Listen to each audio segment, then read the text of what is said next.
आप देख रहे हैं जसपुर की दस्तक। उत्तराखंड की राजनीति से इस वक्त की सबसे बड़ी खबर। क्या मुख्यमंत्री और विधायक के बीच चल रही नाराजगी की चर्चाओं पर लग गया है पूर्ण विराम? क्या सियासी गलियारों में उठ रहे सवालों को मिल गया है जवाब? दरअसल लंबे समय से चर्चाओं में रहे मुख्यमंत्री और गदरपुर विधायक के रिश्तों को लेकर लगाई जा रही तमाम अटकलें, जिन पर आज विराम लग गया।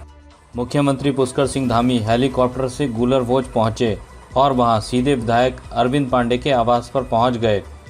मुख्यमंत्री के पहुंचते ही राजनीतिक गलियारों में चर्चाओं का बाजार गर्म हो गया। मुलाकात के दौरान दोनों नेताओं के बीच सौहार्द और मजबूत राजनीतिक तालमेल की तस्वीरें सामने आई।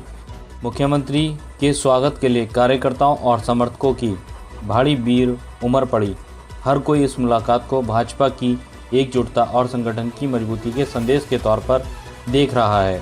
वहीं विधायक अरविंद पांडे ने तमाम चर्चाओं को खारिज करते हुए कहा कि मुख्यमंत्री उनके आवास पर आने की जानकारी उन्हें महज 15 मिनट पहले ही मिली थी। उन्होंने कहा कि मुख्यमंत्री पहले भी कई बार उनके क्षेत्र में आ चुके हैं और उनके साथ उनके संबंध बेहद आत्मीय हैं। अरविंद पांडे ने साफ कहा, पुष्कर सिंह धामी मेरे छोटे भाई हैं। भाजपा में कोई गुटबाजी नहीं है, हम सब एक हैं और प्रदेश के विकास के लिए मिलकर काम कर रहे हैं।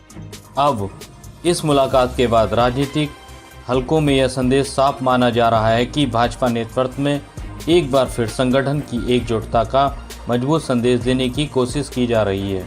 आइए सुनाते हैं इस मौके पर क्या कहा अरविंद पांडे ने।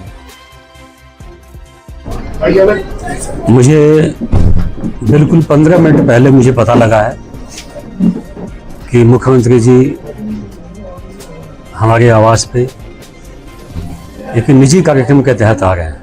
मैं उनका अभिनंदन करता हूं, स्वागत करता हूं। रही बात मुख्यमंत्री जी के यहाँ आने की, तो हमारी विधानसभा में मुख्यमंत्री जी पहले भी 2 बार 3 बार आ चुके हैं। ऐसा नहीं कि नहीं आए हैं, पहले भी आए हैं।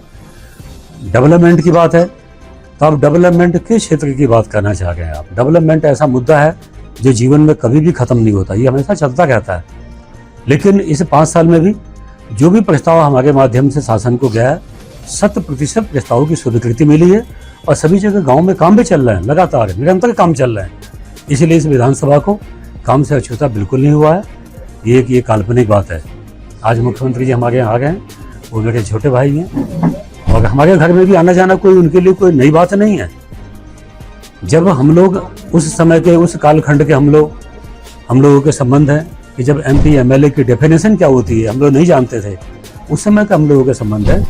पुष्कर धामी जी का हमारे घर में पहले भी अनगिनत बार आना जाना है। मैं उनके आगे हम आता जाता हूँ, तो हमारे भाई हैं, छोटे भाई हैं, हमारे आ गए, उनका अभिनंदन है। और ये जो मुख्यमंत्री हमारी विधानसभा के प्रति जो उनके दायित्व हैं उन्होंने हमेशा निभाया है, आगे भी निभाएंगे। बहुत अच्छे विधायक है।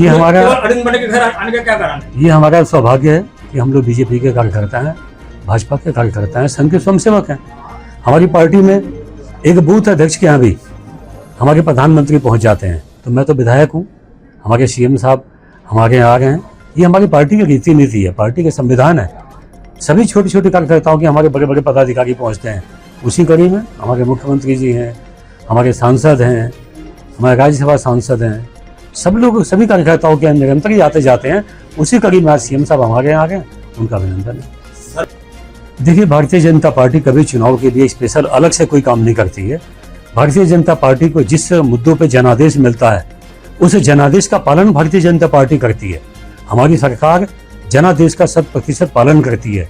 और जब चुनाव का समय आता है तो हमारी पार्टी उन्हीं मुद्दों को लेकर जाती है कि जो भारतीय जनता पार्टी ने अपनी घोषणा की थी, जो घोषणा पत्र है उसको हमने 100% पूरा किया है। अब हमको डबल इंजन बनाना है, अब हमको आशीर्वाद दीजिए। तो जनता कमल के फूल को आशीर्वाद देती है। उसी कड़ी में 2027 में भी इस प्रदेश के अंदर तीसरी बार भारतीय जनता पार्टी की सरकार बनेगी, डबल इंजन की सरकार बनेगी। मैं आपको विश्वास दिलाना चाहता हूँ। सर 3 बार की लगातार देखिए, मुख्यमंत्री से डिमांड तो जब की जाती है जब हमारी कोई सुनवाई ना हो। हमारे इस विधानसभा के जो भी प्रस्ताव गए हैं समयबद्ध हमारे मुख्यमंत्री जी ने उसको किया है, तो इनसे कोई डिमांड वाली बात नहीं है। आने वाले समय में जो भी आवश्यकता पड़ेगी, हमारे मुख्यमंत्री जी हैं, आज हमारे घर में आ गए हैं वो, तो उनका अभी स्वागत है। रही बात इलाके के डेवलपमेंट के लिए, तो मैं विधायक हूँ, वो हमारे मुख्यमंत्री हैं।